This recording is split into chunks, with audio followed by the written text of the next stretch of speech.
You know, your smartphone is just an incredible piece of technology. It's your camera, your GPS, a literal supercomputer, and it all fits right in the palm of your hand.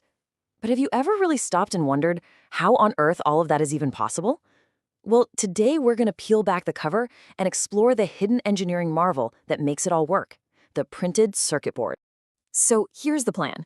We'll start with what seems like an impossible puzzle in modern electronics. Then we'll meet its amazing solution, the PCB. From there, we'll dive into its labyrinth-like anatomy, figure out how all its layers connect, and finally, really get a sense of the incredible power of miniaturization. Okay, so let's kick things off with a pretty mind-bending challenge. For all the components in your phone to talk to each other, you need a staggering amount of wiring. Seriously, it's like trying to cram the entire communication grid of a city into a shoebox.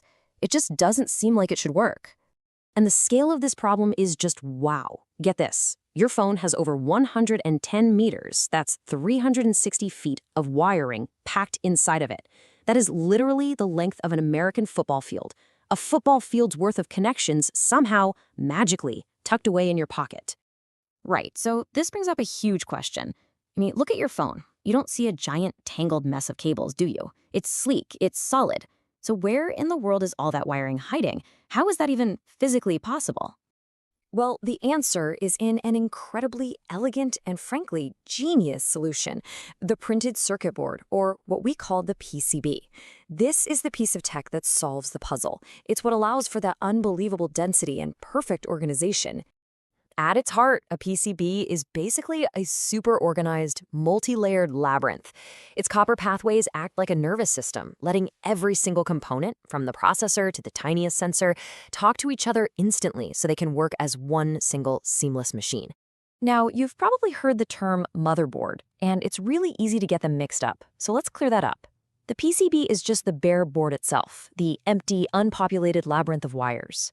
A motherboard, that's what you get after you populate that PCB with all the goodies like microchips and resistors. So how is this electronic maze actually put together? Well, it's not just a single flat surface. A modern smartphone PCB is way more like a high-tech layer cake, where each layer is made of a different material with a very, very specific job to do. And a typical smartphone PCB can have 10 or even more of these layers. You've got your signal layers, which have these super thin copper traces that act like data highways. Then, you've got solid sheets of copper called power and ground planes. The power plane is like the electrical grid, distributing juice everywhere, while the ground plane provides a stable reference point for all the signals. And separating them all is the substrate, an insulator that keeps everything from shorting out. Then, to finish the whole thing off, the board gets two protective outer layers. The solder mask is that classic green or blue coating you see. It's an insulator that prevents accidental shorts. And right on top of that is the silk screen. That's basically a printed map of letters and symbols that tells engineers exactly where every tiny component is supposed to go. Okay, so we have this multi-story building of copper circuits, right? All neatly insulated from each other. But how does a signal get from a component on the top floor down to a pathway on, say, the 8th floor? I mean, if they don't connect, you just have a stack of useless circuits.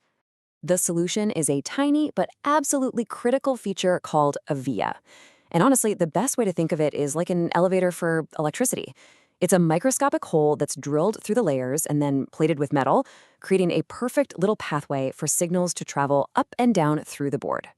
And to make their designs even more dense and compact, engineers use different kinds of these elevators.